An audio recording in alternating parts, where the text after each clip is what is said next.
Hello, human peoples. You're listening to the podcast network of Gamefully Unemployed. To support us and gain access to great exclusive podcasts like Fox Mulder is a Maniac, Tom and Jeff Watch Batman, Star Trek The Next Futurama, and our latest show, Spiel Boys, head over to patreon.com/gamefullyunemployed. We do game streaming, movie nights with our patrons every Friday night, and you can even commission your own podcast about anything you want. Literally anything, within reason, and we have to do it. You are quite frankly out of excuses not to go visit patreon.com/gamefullyunemployed. That's patreon.com/GAMEFULLY unemployed, which is spelled like it sounds.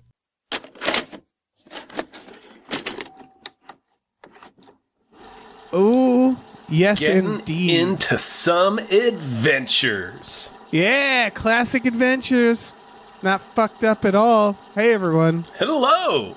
My name is David Bell. My name is Tom Ryman.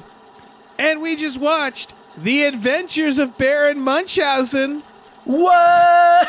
Yeah, starring Acid. From the director of Time Bandits and Brazil, a new movie full of noise.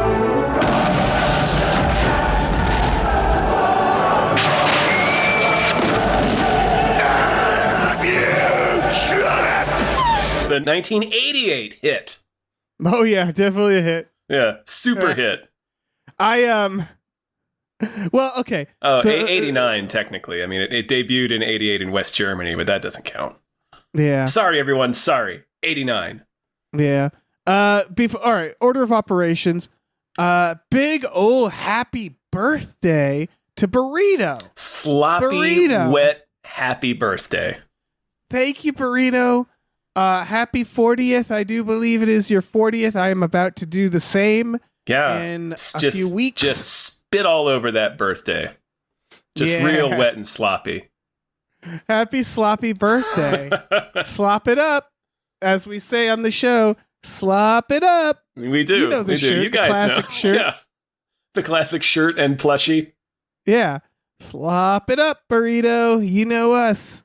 You got to slop it up on your birthday. So happy birthday. We are covering, it says 1988, the Terry Gilliam film starring the well-manicured man from the X-Files. John Neville. He's like a theater actor, and I'm just like, there's the X-Files guy. Yeah, it's John Neville.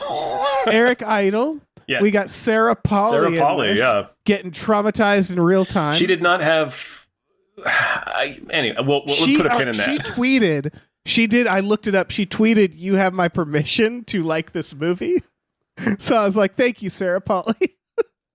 You can see her literally get traumatized in real time. She's mentioned the explosions, and there's a shot where you're like, "There it is."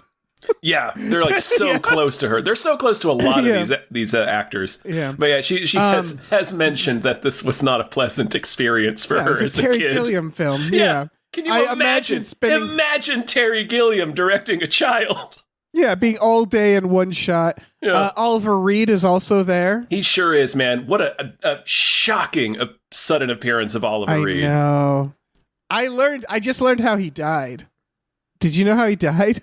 Oliver Reed? I mean, I know. Actually, I thought he had heart failure or something because I know he was a terrible alcoholic. He dropped dead in the middle of a drinking contest with sailors at a bar. Yeah, that was always how he was going to go. That was the kind of guy Oliver Reed was. Yeah. Jonathan Pryce is there. In the middle of filming Gladiator, that's why they had to use digital effects to finish his character. That's why he looks kind of weird in his death scene. He looks kind of weird. Yeah.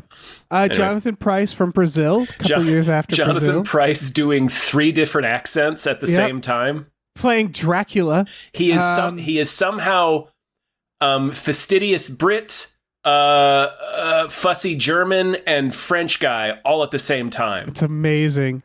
It's incredible. Robin Williams in an uncredited and I believe unpaid role as King of the Moon. Uma Thurman, who is, I looked this up because I was like, this has got to be real. She is 18.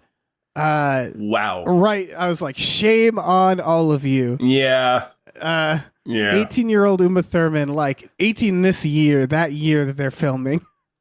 And of course, Sting. Sting for one scene, he gets executed by Jonathan Pryce. Yeah, it's so good. That's I said Oliver Reed was shocking, but Sting was the most shocking. Sting was so shocking that I didn't recognize him for a few seconds. I was like, I know that guy. I looked it up. And I was like, wait, that's Sting? Yes, Jonathan Pryce is sitting down at a table doing bad guy stuff, and then soldiers walk in with this officer, and like the first thing you know, because you so don't expect to see Sting in this context, the first thing that hits you is that officer is weirdly handsome. Yeah. That is Sting and they're like, with oh, hair. It's Sting.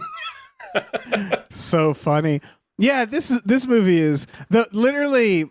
We haven't even talked about how we liked it. I had never seen this movie before. I've seen a lot of Gilliam, and this passed me by. My first thing I said to myself when I saw the first shot was, "Oh, I bet this lost a lot of money." Literally, the first shot of this big battle, I was like, "Oh no." And I looked it up. Sure enough, the original budget was $23 million. Although, according to some behind the scenes, the producers sort of knew what was going to happen. You know what I mean? Like, and of course, it ballooned twice that to $46 million. I mean, Terry, we've talked about this before on some other. He doesn't make money, right? He never really has. So it's 12 Monkeys is his most lucrative film. Yeah, that's his most successful one. So I think people just want to work with him, I guess. Yes. They don't even seem to enjoy doing it. They just like right, because he sounds like a nightmare. Yeah. Oh, yeah. So $46 million budget. Any guesses how much money this made? 6. Yeah, you're close. $8 million. Yeah, it got nominated. Yeah. But, yeah. All technical awards. I think it won some BAFTAs. Yeah, I can see that. How did you like this movie? See, here, I had seen it once before. I had seen it when I was really young. I saw it on TV, which must have been right after it came out, because this was like 90 or 91.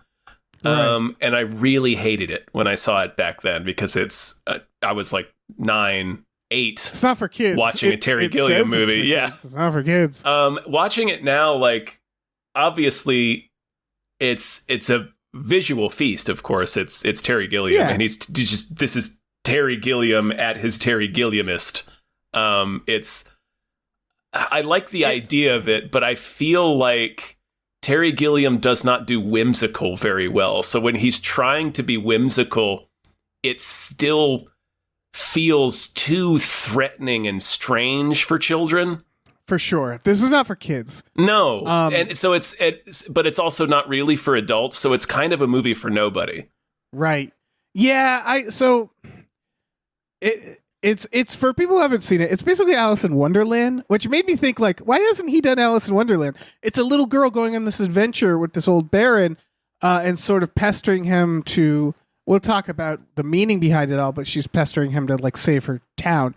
And it becomes like the story within a story, and very dreamlike. It is part of, apparently, Gilliam's trilogy of imagination. It is supposed to be a spiritual sequel with Time Bandits in Brazil. So he made Time Bandits Brazil, and then this. You can tell it definitely feels of a piece with Time Bandits for sure. Yeah, but I'll say when you put those things together, it becomes kind of the weakest to me, because I don't know. Brazil obviously is a masterpiece. Yeah, it's probably Gilliam's best movie. Yeah, of those 3, this is definitely the weakest. But sorry, continue. No, that doesn't. Yeah, it's like I didn't need to compare the 3, you know. Mm-hmm. But the fact that they're supposed to go together, I'm now thinking about it. It didn't feel like it meant as much as his other films. Like, the idea here was Time Bandits was supposed to be the imagination of a child. Brazil is supposed to be the imagination of a middle-aged man. Man is 30s. And this is an old man, sure. And this is an old man. It's actually more like Big Fish, but yeah. Yes, I had Big Fish written down. Oh, cool. I was thinking about, it feels like this should mean more, I guess. Because it feels weirdly relevant, because it's about an old man who the world is falling apart. And he shows up because they're in war, right? They're in war with the Turks. Mm-hmm. This town is getting sieged, and they're acting like nothing's wrong. And then this old man shows up and says, "This is my fault." And I was like, wow, this is a nice little climate change allegory before its time, because it's sort of this the elderly guy being like, we did this, we did it wrong. And then it's about like the lore of his world and the magic, while this little girl is like, you're not helping us. You're just sort of lost in your nostalgia. And I thought that was an interesting, like that's sort of relevant to any generation, I imagine, which is like these older generations. And the way everybody self-mythologizes, and it gets even, more profound or pronounced, I guess, as you get older. But I don't know. I think I definitely got that. And also just, the whole part of the idea is also like imagination leaving the world. Like, because Jonathan Pryce, his whole thing is he's coldly logical. They execute Sting for being a war hero because he's like, well, we don't want ordinary. We want everybody to be ordinary. And if we have a hero, then people will strive to be more than ordinary. And that's not good for us. It reminded me a little bit of Interstellar, because if you remember Interstellar, the beginning is them like, we're pretending NASA was fake and we don't want anybody to be dreamers. We want everybody to be practical and keep their head in the dirt. And then they represent, it's interesting because that represents the new way. And normally that's usually the old way, right? Like old people are always the ones who typically hate dreamers and young people. And what they do here is it's this idea of like the establishment of like people in the kind of middle age, youngish are like that. Like you're describing this guy being like, old people, you just need to die. Kids need to be put in their place, and no heroes. And of course there's like a class element, right? Where Jonathan Pryce negotiate surrender with the Turks in this really polite way. So you realize like it's not really those two against each other, it's us against them. Yes, yeah. So there's this idea that this little girl representing like the early generation, new generation, and this old man representing the old generation sort of team up to like revive the idea of dreamers, Yeah. And it's and like, oh, sorry. Oh no, and I can see that where it's like, people, I mean, it's the two types of people without jobs who are allowed to be more whimsical, right? Like we've seen this in movies, right? I think Charlie and the Chocolate Factory, for sure. Fucking freeloading old man. Is just stealing his fucking flying soda. He should have let you get sucked up into the fan. Absolutely. Absolutely. Yeah, there's also it's a fairy tale. There's also that bit. I mean, it's not that subtle, but he gets younger. The more she sort of believes in him. Yeah. And then it's until the point like when he gets shot at the end, he's like the youngest he's been in the entire movie. And he does get shot at the end by Jonathan Pryce. He was assassinated by Jonathan Pryce, perched on a statue of the Angel of Death. Right, and then the Angel of Death, who is in this, just steals his soul while Sarah Polley is screaming, and I'm like, well, this isn't happy at all. Never mind. I remember what happens after this. Yeah, it's a hell of a weird ending. It's a weird ending. It's like a Brazil-esque ending where you're like, wait, what? It's a story, because I thought, since I hadn't seen this movie, I thought it was all going to be the play format. So what happens at the beginning is someone is doing a play of the adventures, which this is a real book, by the way. I didn't know that. It's like Tall Tales, The Adventures of Baron Munchausen. It's like several hundred years old. It's like, it's like a classic. Yeah. Yeah. And someone's doing a play, and then this old man shows up and goes like, I'm the real Baron Munchausen. That's not how it went. So he starts telling the story, and they do this really cool idea where the actors in the play are in his flashback. So I thought it was like, okay, this is an anthology, and it's going to be all framed within the play. That's what I thought. It is an anthology. It is. But the way Alice in Wonderland is, right? Or where like it's the like, Odyssey. and then this, and then this. Yeah, it's like, this is their next stop. This is the next thing that they land in. Yeah. Yeah. But then we leave the play, or so we think, and the adventure continues. And then it becomes an Alice in Wonderland thing. And so I was like, I did, for the record, I liked this about it because I could never fucking predict I was sitting there yeah. trying to say like, okay, I see what kind of story this is. And so we've left the play, and I was like, that's weird. That's a weird device to start with the play and then not have it. Well, because that's what it's about, right? It's about like they're struggling to, like they're literally, they have to prove their worth, or else the Jonathan Pryce is going to throw these actors outside the city walls because he doesn't see he doesn't see the value in what they're doing because he's coldly logical. So like, because it's about like reviving dreamers and reviving imagination and stuff, the fact that it's taking place in this theater where they're struggling to put on a performance for people who are like wounded and shit in the audience, and they're actively being shelled as the show is going on because it's under attack. Like I get it. Like that I get it. I get that. It's weird. I thought it was interesting that they leave the play, or so you think. Yeah, you're right. But I liked it because I didn't expect it. Right. I was like, oh, okay. Because it feels like we're starting an anthology, and then we're not, but then we are. And then at the end, spoilers, the reveal is that it's all still a story he's telling in the play, which is weird. It means that in his story got meta. He uses black magic to teleport them all back to the theater. Right. He basically undoes it, but they all have the memory of what just happened. And it seems like the Turks are gone, so he did do it. Yeah. Even like the Wikipedia description isn't sure, which is like, it's just way more ambiguous. Where it's like, I guess they were either never there, or they or he defeated them. Imagination. They believed in the story, so it came true. Right. And that's what I mean, I guess, where it's like, I'm so cynical now, where I saw this story of this old guy talking about how he caused all their problems, and then going into this world of whimsy while this little girl goes like, can you help them? Like, he keeps saying they're all safe. He says it a few times. And he's wrong, yeah. Yeah, and they cut to everybody struggling. So it's clearly that he's just getting lost in his own lore.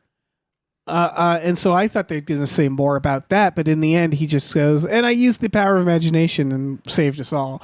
And so it just felt a little more shallow, ultimately, than what it had started as. Especially when they have imagery as loud as he is being chased by the Angel of Death the entire movie. Like he's trying to outrun death by weaving these stories. Right. It really felt like the idea of someone who's old, who refuses to retire, it's sympathetic to that, for the record. Yeah. It's the idea of like, I don't want to be caught by death. And the moment you stop moving, that's the moment, like a lot of people have that fear with retirement, which is like, the moment I retire, I lose, I'll just decline. Yeah. So it feels like it's this man refusing that. And then there's even a part where he's on the ship, and all his buddies are there, and he's like, all right, I'm done. All my friends are here, and I'm just going to die, essentially. He's like just going to sit with them and give when up. They get swallowed by the whale. Yeah. And so it really feels like it is a commentary on that. It just, in the end, doesn't really go anywhere. And I'm not saying it has to, necessarily, but it doesn't say too much beyond that, I guess. Yeah, no, it doesn't really. It just sort of, I think it's just sort of a fairy tale, Yeah. With a very basic, like you said, very kind of surface level theme.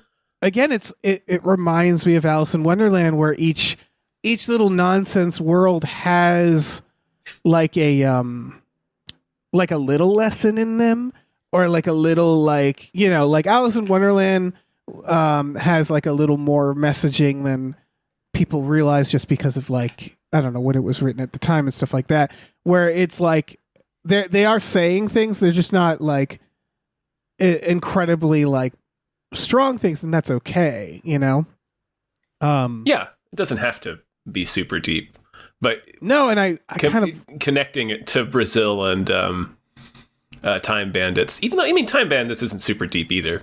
No, but Brazil's the weird one in that, where I'm like, Brazil is not the same as these. Brazil is a very different movie. But I get it, like Jonathan Pryce in it, and he's playing basically the opposite of his character in Brazil. Yeah, he's daydreamer. There's also the guy, I forget the character's name.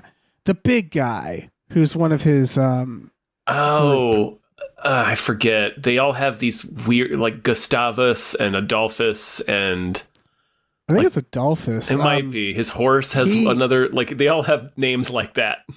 He's in all three of these, but he is like the samurai in Brazil. He's always in a big costume in the other ones. This is the only one where he actually speaks and has a character, which is cool. So like there are connections between the three. Yeah. But then I kept thinking of, I don't know. I feel like we're being critical, which it is like, I really like a lot of this film and a lot of the weird little ideas it presents. Yeah. I really liked the Robin Williams of it all. That sequence, because that actually to me felt like Star Trek almost. And what I mean by that, this also felt like very Alice in Wonderland, a very specific type of fantasy where there is this like logic or lore to it. So what I mean is that what we learned, they go to the moon after he tells his first story. It's very Kung Fu Hustle, by the way, because it's like cartoon logic, especially with Eric Idle, who's super fast. Yeah. Him trying to catch the bullet is one thing that I vividly remembered from seeing it the first time. Yes, that is straight up like that felt very Kung Fu Hustle. So he tells the first story about the first time he almost got executed, and he gets rescued by his group of friends, which is of course mirrored by the end. And then the story goes to the moon when him and Sarah Polley just like escape death. And yeah, they moon, fly away in a blimp made of women's undergarments. Yep. And it crashes into the ocean, and they wash up on the moon. Yes. It's very dream logic. Yeah. And then the King of the Moon, Robin Williams, this is what I was thinking of. They have a really cool idea, which is that their heads separate from their bodies, and they completely change when their heads are separated. Meaning that this felt like a Star Trek premise to me.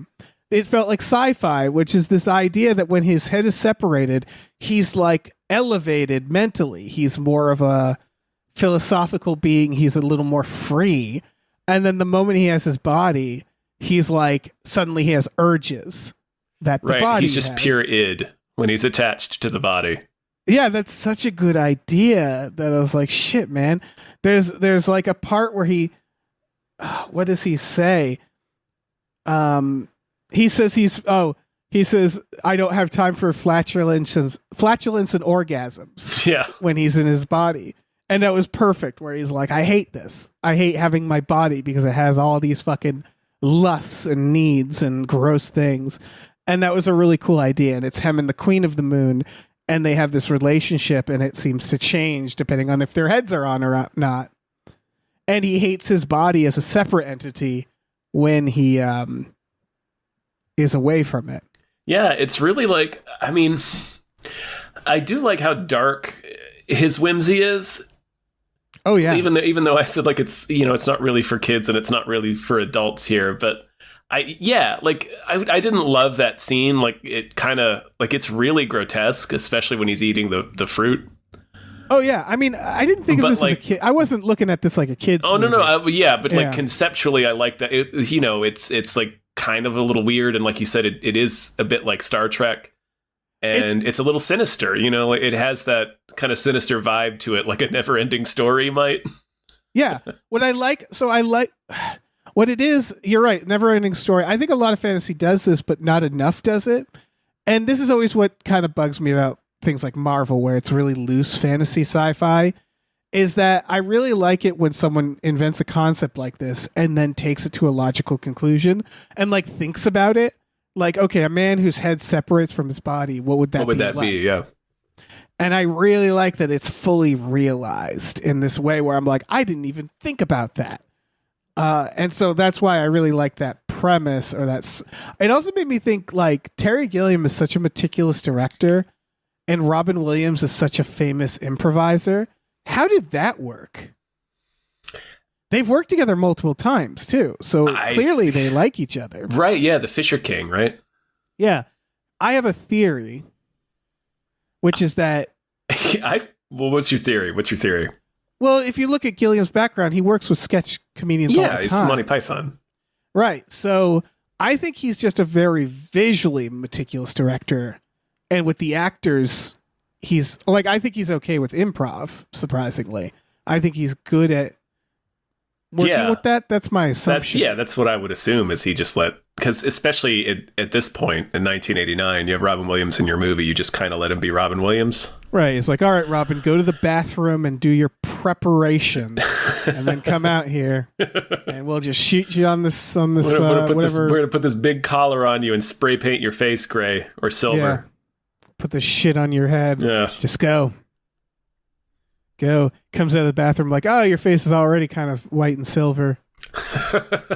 I see you've already been to makeup. Yeah. Yeah, I guess that's it. It's not a mystery. It makes sense. It was just interesting when I was like, that feels like, I don't know. Yeah, when you hear stories about like taking all day to get that one shot of like a gerbil in 12 Monkeys. Yeah, the hamster.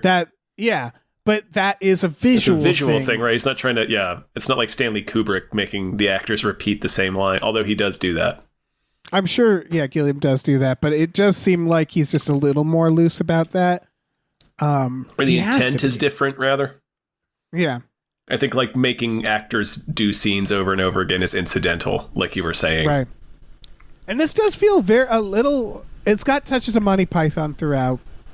For sure, the opening battle, like you mentioned, it looking expensive, just being right away like, oh, this lost money. But also, like, it looks like all the battle scenes from Holy Grail. Holy Grail, yeah. Which Eric he also Idle, directed. I realized one of my favorite Eric Idle characters, because he's in this as well, is Casual Prisoner. I love Eric Idle when he's Casual Prisoner. You know what I'm talking about? Like at the end of Life prisoner. of Brian. Yeah. Where it's like he's being tortured or in prison, but he doesn't mind. Right. I love that. He's so good at that. It's the smile, this like casual smile he has. His accent. Hana was speculating maybe it's like partially his accent as well. He's just like right. He's got the perfect dumb guy voice. Yeah. Like for it. Yeah, and dumb guy smile. I always think of in Holy Grail when he fires the arrow at the window. And the guard is Eric Idle. It's and he's like, message for you, sir. But, just the part before it where he's like trying to sneakily fire the arrow and write the note. And Eric Idle just keeps smiling at him. Yeah. Just nodding. Just like, yep, cool. Yep. That's cool, man. Yeah, that's it perfectly. I love that. Just watching him do it.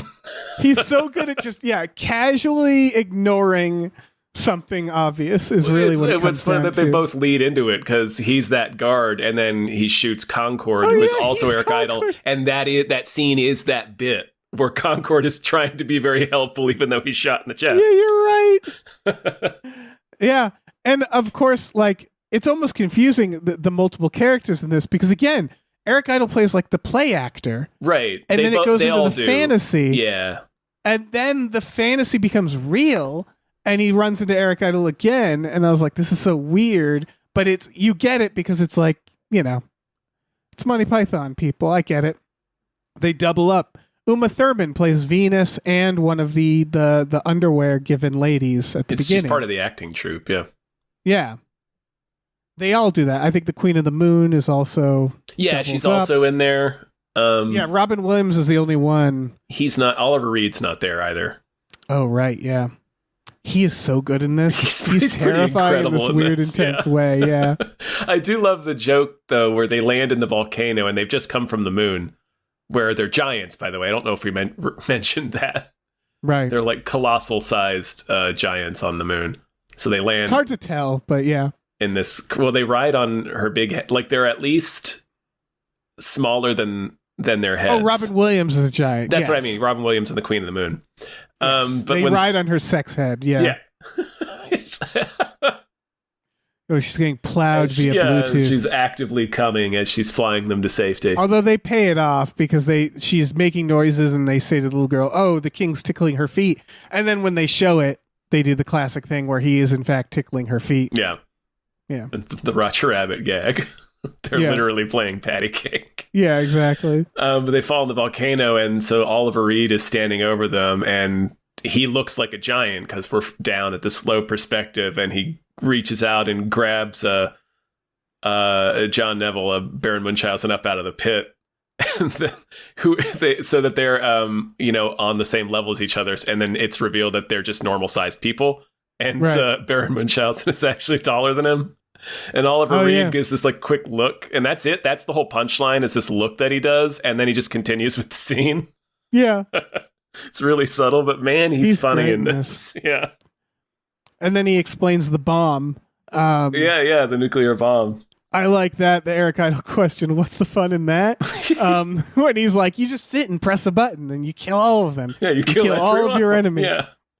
And that their felt cats, very Alice. Their wives, their children. Yeah.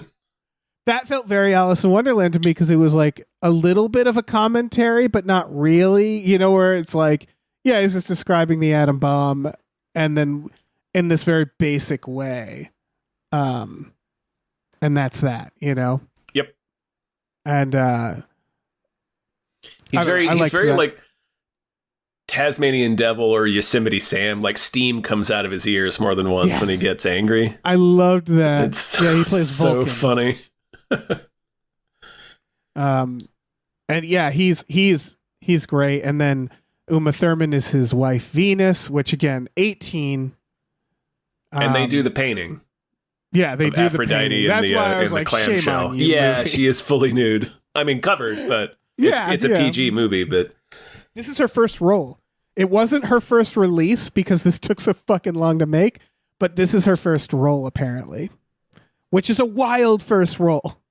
Yeah, I didn't even realize trippy ass fantasy, like weird adult fairy tale.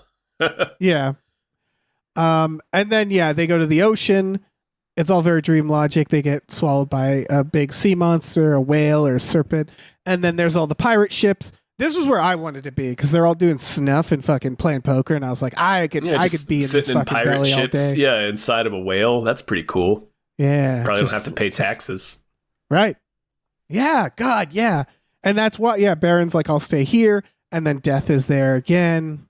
Yeah, and he starts getting really, really old again. Yep. And this is where they get back to the battle finally, because this whole time she's like, we need to get back. This is where we get, Jonathan Pryce and the other general being like, we surrendered last time. It's your turn. The Sultan, who is a white guy. Oh, yeah. Very much so. Mm-hmm. And then this is where he turns himself in. And they're going to execute him, because that is what started the war, right? According to him. Right. It's that bet that he makes with the Sultan, and then he steals all his money. Yeah. In a cartoonish way, where it's this big fucking, he has one guy carry all the stuff. And then his friends come in and save him again at the end, even though, because they're too old and we're not sure. And so it mirrors that. And then they have this is where it gets so fucking batty, because this is where we get there's a parade in his honor, and then Jonathan Pryce is like Lee Harvey Oswald, just fucking shooting him and gets away, and Death takes his soul while the little girl screams. And then, the reveal is like, this is all still a story. I was like, what? That's so weird. And they actually did, because then Jonathan Pryce, they have to defeat him a second time. But it has two climaxes. It does.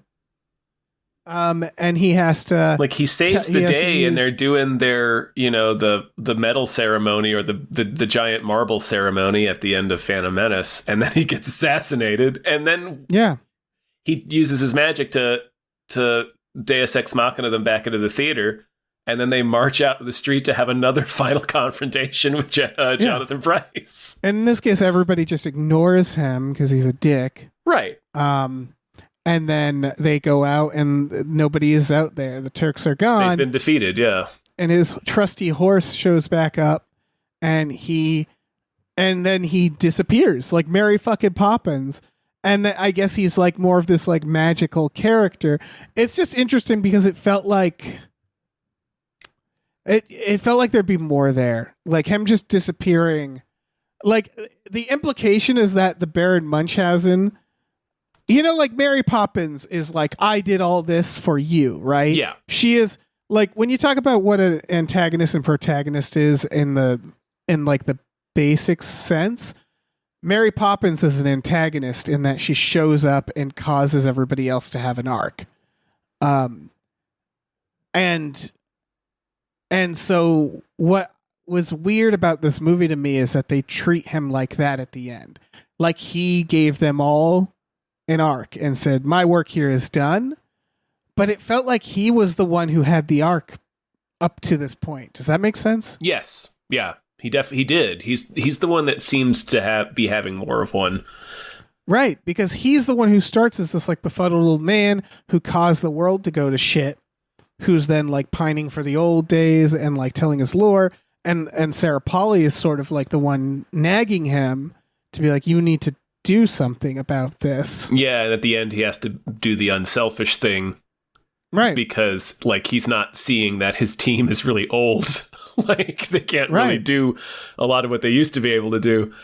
So then he just goes and gives himself up because he knows that, well, either they'll save me or I'll get decapitated, but that's what the Sultan wants, so he'll presumably stop the siege. I think what it is the reveal is that nobody was ever in danger the whole time, right? The reveal is that like, oh, I've been telling the story and I can magic this all away. Well, my work here is done. I think only if they believed in him again. They had to start believing in him again. And that's what the second climax is he gets everybody to just start chanting open the gates because he's convinced them that the Turks are all gone, that they've been defeated. Right. And so I guess the reveal is that, yeah, he's not the one who had to change all along. He was teaching them. He was bringing back wonder and dreamers. Bringing back some whimsy. Yeah, Terry Gilliam bringing whimsy back into the world. And I'm not against that message. No, not at all. It's like they telegraph a different message, I thought. And so when I realized that was the lesson, I was like, oh. Yeah, you're right. I did clock that too while I was watching it. Yeah, because there's not much indication. Like there's Jonathan Pryce who's like, we have to be practical. And if again, like you look at Alice in Wonderland, which I kept getting reminded of, where it begins with Alice in this situation very similar, where they're like, you have to be practical, you're daydreamer, et cetera, right? Mm-hmm. And then she has a funny arc because she goes into this world of whimsy, and her arc is kind of like, I hate this. By the end, it feels like she's like, this is bullshit. Yeah, it's illogical. It's for children. Yeah, and so she grows up essentially. Yes, yeah. And this, it's like, you're all, like we all have to think practically. This dreamer comes, and so it is there. But like the little girl, for example, doesn't really have an arc. You know what I mean? She's just like fascinated with him. Right. Yeah. She's just sort of she's kind of his Jiminy Cricket. The dreamer stuff is much more subtle. You're like the louder message is yeah, you're right. It's this old man. Well, not message, but arc is this old man like running from death and retreating into nostalgia and yeah, learning he has to accept the way things are and. And when the little girl is like, you have to save them all, this is bullshit, they keep showing that she's right. Yeah. And so like that would normally be the person who's like having the arc, who's like, this is all bullshit, I hate this dream world. And then at the end they're like, it was good to dream. But I don't think this is supposed to be precise. No, it's sort of like it just feels a little confusing to watch. Yeah, in that way. When you're trying to grasp onto it and say like, what are you trying to say? And again, I don't know if I would have thought all this until they connected it to Brazil, because Brazil is a very different beast. Brazil also talks about the power of imagination in a very dark way. Much darker way. Yeah, this is sort of coming out of that, right? It's been killed by what the world does to you while you're in your middle age, by making you part of the machine. So this is coming out the other side and trying to revive it. I get that. Well, yeah, and you look at the ending of Brazil versus the ending of this, and you're like, it was all a fantasy in both, but it feels like Terry Gilliam he made Brazil, and he's like, well, now I feel bad. Let me make one about fantasy being good and not just about the magic of torture. Yeah. I think it's not just the fact that it's connected to those other two movies, it's that a lot of his movies, this one especially, but it's a lot of his movies have this in common, is that they're not super linear. Like, No, I would also argue they're not super political or message oriented. No, but you do start thinking about themes and stuff in that situation. At least I do. Yeah. When it's like non-linear, or the narrative is kind of unclear, or just a little, like you said, dream logic. So you just start thinking about, okay, well, what's kind of like the themes here? What's like the vibe of this film? I'm gonna bring up an interesting person to bring up, Alex Garland. Mm-hmm. We kind of talked about this, where it's that he more poses questions than anything else. Abe and I talk about this a lot on Spielboys too. Spielberg does the same thing. Right. Where it's not, and I do appreciate this, because I think if a movie is too preachy, it can go really wrong. Yeah. You know what I mean? Where it's like you look at Jordan Peele. Jordan Peele is very good at saying something, but if he wasn't good at it, it would be very annoying. Does that make sense? Yes. Where it's like, I've seen stuff. Yeah. Yeah. When you see that done badly, it's like Tarantino. When you see Tarantino done badly, you're like, very ugh. embarrassing. Yeah. Yeah. Very cringe. And so Gilliam isn't trying to say too much, but he's sort of in these vibes. The Zero Theorem is very similar. Have you seen that? No, I haven't. I was confusing it with Zero Effect. Zero Theorem is like his spiritual sequel to Brazil. Was that the Christoph Waltz one? Yes. Okay, yeah, I do need to see that. It's his newer one. It was 2013, and he is... I really like Zero Theorem. I also really like what he does with Matt Damon. Matt Damon's in it, and it's just funny to see Matt Damon, this dude from Boston, being like whimsy. He's like in a... He's like, he plays like the oppressor, basically, I believe, and he's in like a weird zany suit. It's just very stupid to see Matt Damon like in a Terry Gilliam world, not fully committing to it. But that one is, I thought, very fun, Terry Gilliam. But I mean, we know that in real life his politics are not great. Gilliam, no, he's an old man. He's a John Cleese. He's like an old cranker about. Yeah. Running the fucking bitching about cancel culture or whatever, and it's like, god damn it. And that's why I'm kind of glad he doesn't say too much in his movies. You know what I mean? Mm-hmm. Yeah, I just had the thought, Jordan Peele done badly is God is Dead, or God's Not Dead. God's Not Dead. Yeah, exactly. That's Jordan Peele done badly. Yeah, because I think that when you do broad strokes, vibes, like Terry Gilliam does, everybody can kind of relate to them regardless of the politics. You know, when you talk about like bureaucracy, it's like everybody hates bureaucracy. What the politics are is when someone proposes, what do we do about it? And that's when things get sticky, right? Yeah. I think that's right. Like when you're making a movie with just these broad strokes, it's just a little bit like you don't notice as much. You don't have to agree with the politics of the person making it necessarily, I think. Right. Yeah. And that's, I mean, fairy tales are the same way too, right? They're broad strokes. Yeah. When you're making like a movie about fascism, that's okay. But then when someone's like, actually, it's the left who are the fascists, you're like, all right, settle down. Like it's that. It's like we all agree that fascism is bad. It's just the debate is who is the fascist. So I don't know. This is all to say it was you all along. Yeah, but this movie isn't.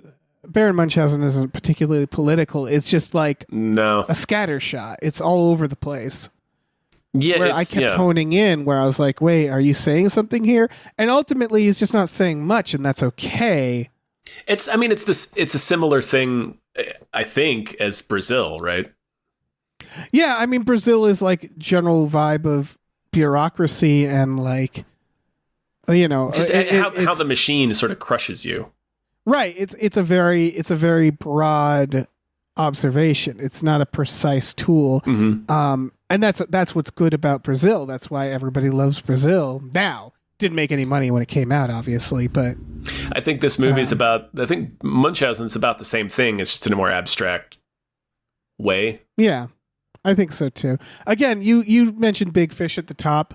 Big Fish is, I think, probably the closest comparison to what it's trying to talk about. Yeah, the like self-mythologizing, yeah, and it kind of accepting it in the end. Yeah, you know? the nostalgia and like the trap that it can be. It's honestly a very sympathetic look, because you think of like, it always makes me think of like when Mitch McConnell's gonna die, and there'll be a bunch of Democrats where it's just like, by God, he was great, and it's like, was he though? He was a public servant for X number of years. Like, yeah, where he sure was, once wasn't someone he? dies, we're like, he was good, and it's like, was he? Was he? But you sort of have to do that. So like, that's the dark version of this, the accepting the mythology of somebody.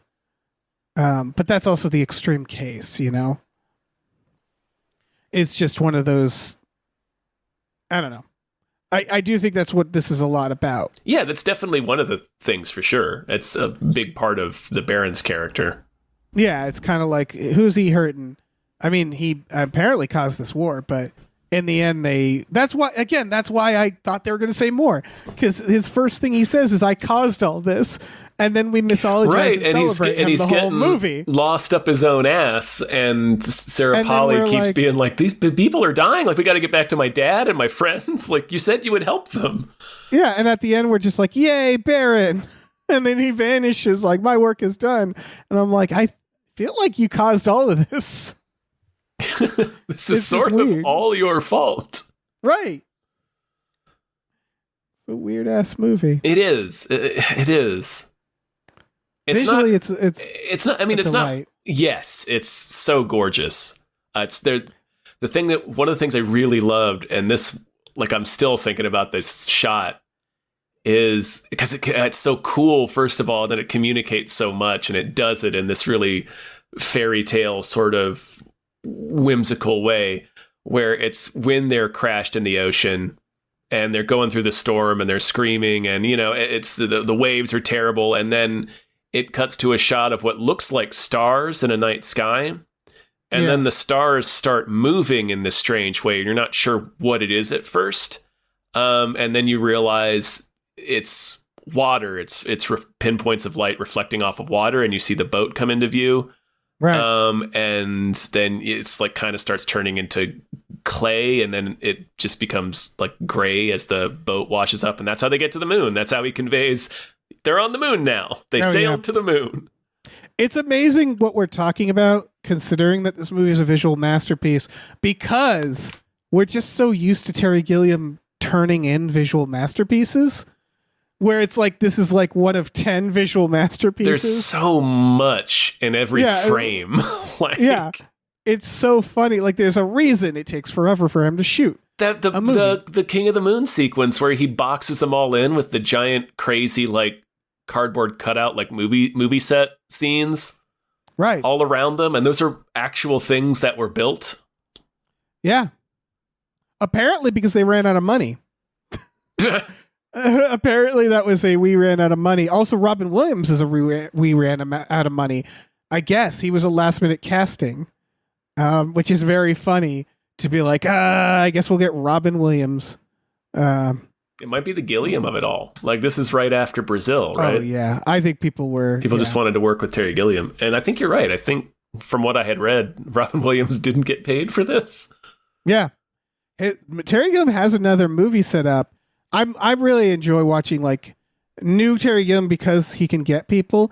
But all I can say is on IMDb, it supposedly has Jason Momoa.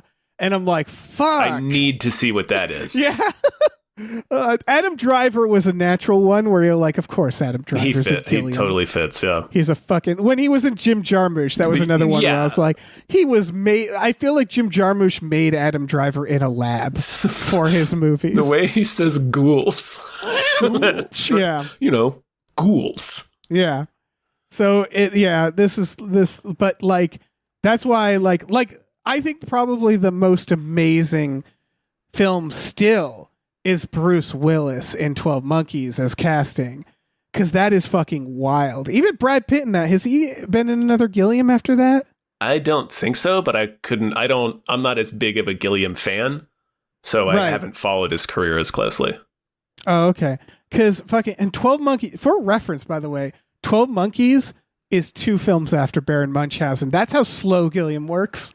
Fuck. When did that come out? 96? 95. 95. Yeah. Wow. He does go fast after that. He does Fear and Loathing. And then it takes a while again. And then he does Brothers Grimm. It's so slow. He's so slow. But then he does these bursts because he did Tideland, the same Brothers Grimm Tideland in the same fucking year. Man, Brothers Grimm was a real disappointment. That was probably his least. But you know what it is in that one? So a lot it's of it. CGI. Yeah, I was about to say a lot of it's the visual effects. It takes away what makes him one of the things that makes him so unique. Yeah, I think he got better using CGI later, but that one it was just so CGI heavy. Yeah, it's the gingerbread man. Like that's when. Yeah, like when that thing appears, both the concept and the execution, you're just like, boy, this movie's bad, huh? I think Zero Theorem kind of uses CGI better because it's more surreal. Sure, like abstract. Yeah. I think when it's like stuff that could be puppets, you're like, use puppets, Gilliam. Or any other of the ways that he did it. Like with Cutout, which I guess is just puppets. It's just a different type of puppetry. Yeah. I feel like Brothers Grimm is why, because Matt Damon's in he does there, a lot. I don't know if this is the right phrase for it, but like normally he does a lot more like theater craft. Yeah. You can see it in this. Yes. It's all over this movie. Oh, yeah. I forgot that was also Heath Ledger. I feel like he did Brothers Grimm and he was like, don't worry, guys, I'll get you a better one. I guess. What Monkeys, was Dr. Parnassus? Is that That's the one that was Heath Ledger's last one. Heath Ledger's last film, yeah. Yeah. Was that the one he didn't finish? No, what happened is a bunch of actors came in. Terry Gilliam makes such crazy movies that they cast 4 other actors to play the same character. He's like a nefarious character in that who like changes his face to. Yeah, and it was funny because I watched it. I was like, yeah, this scans like it works with the plot, which is just very funny that you could just happen to work out. Yeah. But yeah, 12 Monkeys I think is my favorite only because it reminds me of also we're getting off topic, but The Fifth Element, where you feel like Bruce Willis doesn't quite buy all this bullshit. I love movies where Bruce Willis, yeah, and same with 12 Monkeys where Bruce Willis is like, I don't know about this fucking whimsical horse shit, and it's not even that whimsical. In 12 Monkeys is not whimsical at all, but I think to Bruce Willis it is. And then The Fifth Element, where they put on like these weird little bondage outfits with him, and he's just like on set, like, and they're like, he's an auteur. So Bruce, orange just go mesh, with it. huh? Yeah. All right. And 12 Monkeys is the one where Gilliam literally gave Bruce Willis a list of Bruce Willis things he didn't want to see him do, and it's like you can't. Most people can't do that to Bruce Willis. No, but he really wanted to be in a Gilliam film, and it's like, I don't know. That's a fascinating movie just because of the merging of Bruce Willis, action star, and Terry Gilliam. That is a wild combination. That is the weirdest combination of things. Yeah, and he's not an action star in that movie. No. But this movie. Yeah. Has the well-manicured man. Bruce Willis popped up in this. Oh, that would have been amazing. Yeah, the well-manicured man. Yeah. John Neville. He explodes. Remember when he explodes in the X-Files? Does he explode? Isn't he the one who explodes in the movie? He takes Mulder in the car. Yeah, I think you're right. Yeah. Yeah, and no, wait. He's at the end of the movie. Oh, is he? Yeah, he's at the very end with the field and the bees. No, that's the cigarette smoking man. Oh, man. Where he says that the X-Files is open. No, I'm pretty sure he explodes in Fight the Future. Yeah, you might be his right. His character explodes. He's in previous X-Files episodes. Which, when you think about it now, knowing that he's like this theater actor, it's very funny that he's in the X-Files. Like, what is he doing in the X-Files? Shouldn't he be in London doing like a play with Ian McKellen? The fuck is he doing? He probably was. It's just fun. Like, I assume he's just like, I gotta get paid. To do to shoot this scene out. Oh, he died in Canada, so I guess he's lived in Canada. Good for him. He was born in England, died in Canada. I didn't know he died. That makes me sad. I mean, he was pretty old in the X-Files. He was. But he was well manicured. He was. Yeah. We've been talking about everything talking. other than this movie, so I think we're done. Yeah, I'll just say I do like this movie. It's just not. No, it's not. It's not charming, and obviously it looks great, and I like the fairy tale-ness of it for sure. Yeah, it definitely isn't like my favorite of his, and I'm sorry, Sarah Polley. Watching you get traumatized several times in this enjoyable film, but I feel bad. Death Angel, man, holy cow! What a career! She's a baby in this. Like I was like, holy shit, is that Sarah Polley? Yeah. What a way to start! Jesus Christ! She didn't even have all her teeth yet. Yeah, like holy shit! Imagine this. No. Your childhood being in a fucking Gilliam film. Blown up by Terry Gilliam. Yeah.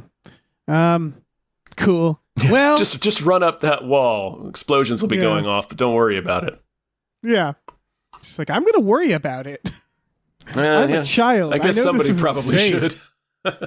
Right. I think it's that vibe. Like, I think about when we were kids, my dad would take us out in like a thunderstorm, and my sister was always like, is this safe? Because she was a child, but she was the adult in this situation. Because I was an idiot. I was a dumb child. So I'm like, yeah, I'll climb a tree in a thunderstorm. My dad's like, yeah, do it.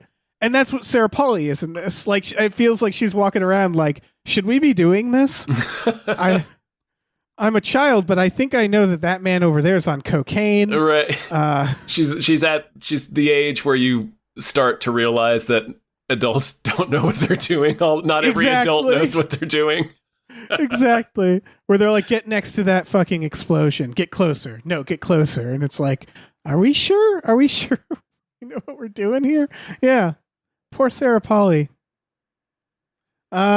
Anyway, happy birthday, Burrito. Yeah. Happy birthday. Thank you so much. Thank you for letting us watch The Adventures of Baron Munchausen. I hope you enjoy your birthday. Yeah. And I hope you all enjoyed this. Me this too. This is through our Patreon, Tom. Tell them about it. I will. Patreon.com/gamefullyunemployed. GAMEFULLY unemployed. For just $5 a month, you get access to a bunch of exclusive podcasts like Tom and Jeff Watch Batman, Fox Mulder is a Maniac, Star Trek The Next Futurama, and Spiel Boys. We just completed season 9 of The X-Files. So those are all there for $5 a month. You get access to all of those podcasts. We also watch movies every Friday night with our patrons. Not sure why we haven't watched 12 Monkeys yet, but we will. Probably not. Will we? Man, I guess we might haven't. have. We actually might have. I don't know. I feel like we might have. We also have a store. Head over to gamefullyunemployed.com. You'll find a link to our Teespring store where we have all kinds of cool original artwork and designs you can get on t-shirts, mugs, stickers, posters, all sorts of things. So slap your self-mythologizing peepers onto that. Yeah. Your ancient little peepers.